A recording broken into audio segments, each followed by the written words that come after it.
Thank you, everybody, for coming. So the primary interest of our group that we do in endocrinology division is to do pharmacogenomics of cancer and primarily applied to the thyroid cancer. I work in the laboratory of Brian Hogan, the best thyroidologist in the world. But today's talk will be more in general about how to do pharmacogenomics of cancer and very little specifically about thyroid cancer. So there are two objectives. We do big data pharmacogenomic studies, which comes with a specific set of complications, problems. So I would like to demonstrate some of those. And also, we developed a new database and a new software for pharmacogenomic analysis, which I think could be interesting for the cancer groups here at the University of Colorado. And collaborations are very welcome. We are looking for applications for our tools.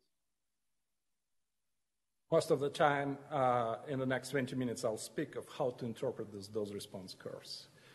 And before you leave the room thinking that that's all boring and known for the last 50 years, I would like to mention that in the last 3 years, this exact problem generated 3 publications in Nature, multiple comments, and still there is no agreement of how to do it. The problem comes that now we deal with the targeted therapies who respond, and the cell lines respond to these drugs quite differently compared to the classic cytotoxic chemotherapies. And there are also a lot of methodologic differences between large cancer pharmacogenomic studies that are published and the attempt to integrate this data together into a big data analysis creates serious issues. So what is pharmacogenomics? For those of you who are mathematically inclined, the whole field could be described using this formula, where Y is a drug response and X are genomic features. You solve this equation, next you'll present in a Nobel laureate lecture in Stockholm. We got interested into it after we built this photon database that has pharmacogenomic data for 35 thyroid cancer cell lines. We profile those cell lines, so the sensitivity to a bunch of cancer drugs. We have gene expression, gene mutation data. We have some protein expression data. So the question comes, how to make sense of it? How we can find those genomic features that will allow us to predict how the particular cancer cell, cancer patient will respond to the drug and hopefully find some new treatments. The mathematical tool that helps to solve this formula is called regression analysis. But our case is special because we have very few drug responses equal to the number of cell lines that we have, but a huge number of genomic features, mutations, gene expression data, copy numbers, you name it. So the traditional regression analysis, linear regression analysis, would not solve that. There is no any one answer to that, to the model. But the smart mathematicians have developed this regularized regression analysis, and we, in particular, are using the elastic net regression analysis that helps us to model a compact, generate a compact models with a limited number of predictors, genomic features, which best describe the drug sensitivity and predict it. We tried that. As I mentioned, we have 35 cell lines, more than 20,000 genomic features. Didn't work. The models that we generated did not pass the cross-validation, which is a mathematical way to decide whether your models are meaningful or it's just garbage. So it was garbage, and retrospectively, I understand why. We simply have not enough data. We only have 35 cell lines. It was foolish to expect that this would perform well. What are the solutions to this problem? One, we can increase the number of cell lines and spend a lifetime generating more thyroid cancer cell lines and profiling them. We could reduce the number of our predictors, X's in our model, which is introducing bias, our knowledge of how the cancer works, which is not ideal either. So instead, we went a third way, and we thought there is quite a bit of pharmacogenomic data available in the public space, so we could use it. The downside, obviously, that's not thyroid cancer specific anymore, because most of this public available data generated for the other cancers. But the plus is that there is a lot of it. So if we could put it together, we could really do big data and meaningful pharmacogenomic analysis and find some useful. So we attempted to put together 4 databases at this time. The 2 more we are working on adding. But we have our Photon, thyroid specific. We have Cancer Cell Line Encyclopedia, which is a Broad Institute project. We have Genomics of Drug Sensitivity in Cancer. That's Sanger Institute in UK. We have Cancer Therapeutics Response Portal, which is also Broad Institute. But it turns out that putting these 4 databases together, it's a bit more complicated than simply putting together 2 big Excel spreadsheets. And one of the problems was highlighted by this paper in Nature, Hybe Kynes group at Johns Hopkins University. They tried to compare pharmacogenomic data from CCLA and GDSC databases. They found that genomic data, like gene expression and gene mutation, is pretty consistent across 2 studies, but the drug sensitivity data is not reproducible. And then they, with plain language, said that any attempt to make sense out of this data is not going to be helpful.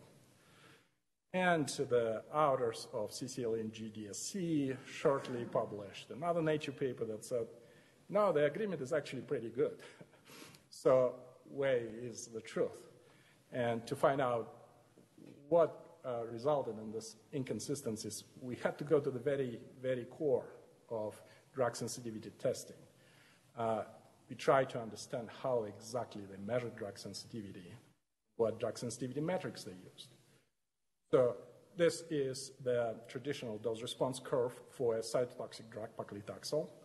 And we all know that half-maximal inhibitory concentration is frequently used as a measure of drug sensitivity. Easy to calculate. It's a concentration of drug that kills about half of the cells in the proliferation assay. The problem that the targeted therapies are frequently cytostatic. They don't kill. They prevent cell division. And the responses to these drugs look like this, where the curve never reaches 100% inhibition. It plateaus somewhere in between 0 and 100, no matter how much drug you throw on the cells, which makes sense. Even if you inhibit cell division by 100%, you'll still have those cells left in the very beginning of your proliferation assay there. So you never reach 100% cell death. What's the way to measure this drug response? One possibility is to calculate half-maximal effective concentration. Here we don't put that artificial restriction that 100% of cells should be dead. We just calculate what is a concentration that will produce 50% effect with our maximal response less than 100%. While useful, the problem with half-maximal effective concentration is illustrated by this third curve. It's actually ambiguous how to interpret that. Is it just a not very potent drug that cannot kill more than 30% cells in the proliferation assay? Or maybe it's just the beginning of the high amplitude curve. It looks like a sigmoid curve, so the computer algorithm interpreted it as a sigmoid curve. Or maybe it's just the noise of the assay in those big screening projects, and those are obviously quite noisy N of 1 drug testing, large-scale drug testing. So difficult. And the last problem is that a lot of curves looks like that, and you cannot calculate IC50 or EC50 from other drugs that are not effective against this particular cell line and the proliferation. So we looked how GDSC and CCLE actually dealt with this incomplete cell lines, and it turns out that they dealt very differently. The GDSC decided they will extrapolate it based on the available data, and that extrapolation based on the assumption that the curves plateau at 100% effect, which is obviously targeted therapies. And it's also very inaccurate. That produced a lot of IC50s that are unrealistic, that are exceeding the solubility of the drug. It was an inaccurate way of dealing with the problem. The CCLE acknowledged that extrapolation is not great, so they just said, if it's an incomplete curve, we'll assume it's the highest tested concentration. That will be our drug sensitivity metric, which is also not ideal because it's not supported by the data. So when we looked at the first inconsistencies Nature paper, it turns out that Hybekine's group, they compared those IC50s as published without actually looking at how this data was generated. So no wonder that they did not find a good correlation between two studies. Somebody might say, well, maybe these incomplete curves are just a small percentage and really has little impact on the final analysis. But when we looked at it, it turns out that for many targeted therapies that were studied by GDSC and CCLE, as many as 98% of dose response curve are incomplete.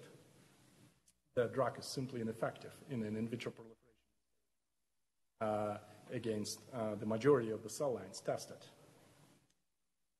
So what is the solution?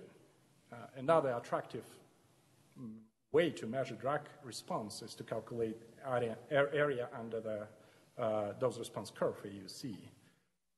It's a great way to measure drug sensitivity because it's unambiguous, it's unbiased, it integrates in information about the potency, which is either EC50 or IC50, and efficacy, which is the maximum achieved response. One problem, it depends on which drug concentration was tested in that particular assay.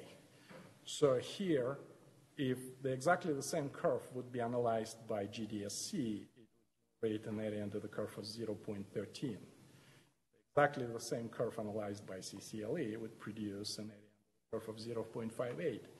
And again, Hybekines compared data as published. So again, it did not really correlate well because two studies used very different range of drug concentrations. For paclitaxel, it was 12.5 nanomole for GDSC and 6,000 for CTRP. So using area under the curve as is not helpful. So our goal was not to criticize the published analysis. Our goal was to find a way how to put this data together. So when we proposed the adjusted area under the curve drug sensitivity metric, it's very simple. To calculate the adjusted AUC, curve fitting algorithm and the data from each of the individual study, which we are going to put together. But the AUC is calculated only for the range of concentrations that were shared by both curves that we are trying to put together or average. So it's also unbiased, like the traditional AUC. It can be calculated from either IC50 or EC50 curve fit. It utilizes all data available. We are not throwing anything. We use all the data to model the dose response curve. Obviously, if the drug concentration shared by two studies is too narrow, it's not going to be a great metric. And it's dynamic. Depending on what data you're trying to analyze together, it has to be recalculated. So you need software to analyze, calculate it, and publish it. We tried to look how it performs. So essentially, we did the same analysis as in the Nature paper, comparing several databases, traditional metrics like IC50 and EC50, the area under the curve, and our metric. And our metric showed significantly better correlation between studies. suggesting that the data actually is quite reproducible if you analyze it correctly. We published this analysis in this paper, and it comes with the companion web portal to illustrate the points that I've just described. But for the cancer researchers, the best use of it would be it actually allows calculation of that adjusted area under the curve, and it allows you to download the data. So if you're interested in a drug that is included in the database, then you can get all the available data for the drug in a few minutes for thousands of cell lines. But the published portal actually doesn't do any pharmacogenomic analysis. Our second iteration software does it. So this is a screenshot from our version 2 of our software, which we call QAPC, Quantitative Cancer. And here we're interested in finding genomic features that would be predictive of the sensitivity to paclitaxel. And the number one predictor that we identified was the gene ABCB1, which is a glycoprotein that pumps the taxanes out of the cell. So it's a well-known mechanism of resistance. And the number two is BAB1B, a component of spindle assembly checkpoint, which I will mention later. So does this pool combined pharmacogenomic analysis, the big data analysis, actually outperforms what's already known? And to find that out, we selected 4 known drug gene associations. 17AG is a prodrug that's activated by quinone oxidoreductase NQ1. It is a MEK inhibitor, so SPROUT2 is modulators of the MEK pathway that is associated, predicts a sensitivity to MEK inhibitors. Lapatinib works on ERB. It works on MDM2. So this is a known knowledge, and if our analysis makes sense, we should be able to pull it out of our database. So when the individual databases were used, some of these gene-drug associations were detected, like GDSC picked up 17AG NQ1 association. But frequently it was not consistent. CCLE did not pick it up. CTRP didn't. For the PD SPROUT2 association, none of the databases actually worked when IC50 is used drug sensitivity metric. But our combined analysis using adjusted area under the curve reliably picked up this gene-drug association as a number one. So this is the known knowledge. Can we generate something that's novel? And I'll go back to the BAB1B gene. We found that this is also a top hit in our synthetic lethal functional genomics assay, trying to find synergistic vulnerabilities with taxanes in anaplastic thyroid cancer. So we had 2 different independent methods pointing to exactly the same gene. So we looked closer into it, and indeed, using genetic and pharmacologic inhibition of spindle assembly checkpoint, which BAB1B is a component of, produced interaction with taxanes, and we believe that could be potential combination treatment for future clinics. So what we can use this software and this database for. So primarily it was designed to do pharmacogenomic stuff, so to identify biomarkers of the sensitivity to the drug. But I think there could be some other applications to the two. It could point to the targets for combination therapy. As I've showed, BAB1B was one of the example, and spindle assembly checkpoint was one of the example. It can suggest treatments for rare cancer. And here I would like to mention our collaboration with Dr. Kyseljak Vasiliadis, who is interested in adrenocortical carcinoma. She developed several cell lines, unique cell lines for this disease. They're going to profile, and then we'll see any outlier drug sensitivities by comparing our high-throughput screening against hundreds of cancer drugs to known data in the QAPC database using at the end of the curve drug sensitivity metric. Find some outliers that potentially could lead us to some effective treatment against this rare disease. And finally, it's possible to detect outlier sensitivities of patient-derived primary cancer cells. And that's what we are trying to do in thyroid cancer, biopsy metastatic lesions in our patients, grow them in culture, do a high-throughput drug sensitivity testing compared to the existing knowledge in our database, and find what are the outliers that would work the best.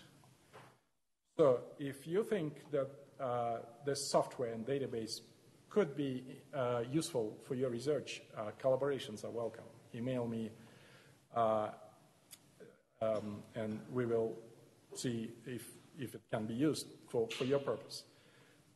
The second version of the software, which actually allows pharmacogenomic analysis, doesn't require any use of any knowledge of software engineering or bioinformatics. It's not publicly available yet, but hopefully it will be in a short time, and then everybody can use it freely.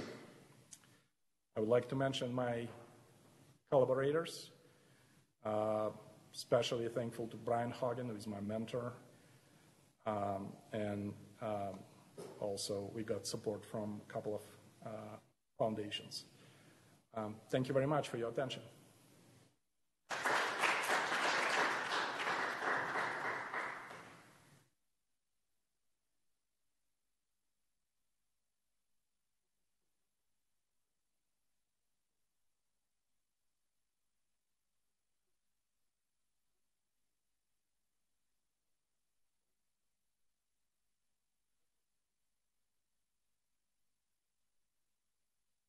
You're talking about.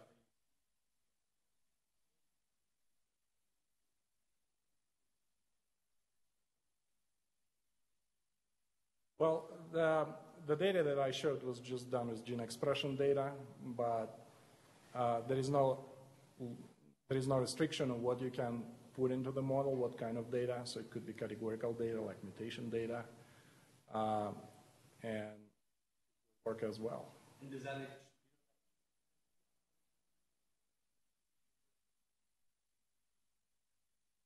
Well, we're still in the process of putting all different type of genomic data together, so I cannot answer that question. But individually, we did also the same analysis on RPPA data, which is a product. But how this combined analysis will perform, we'll see. The challenge is that it number of your independent variables even further in the model, and more you get, harder it's to the more drug sensitivities you actually need to pick up useful data from noise. So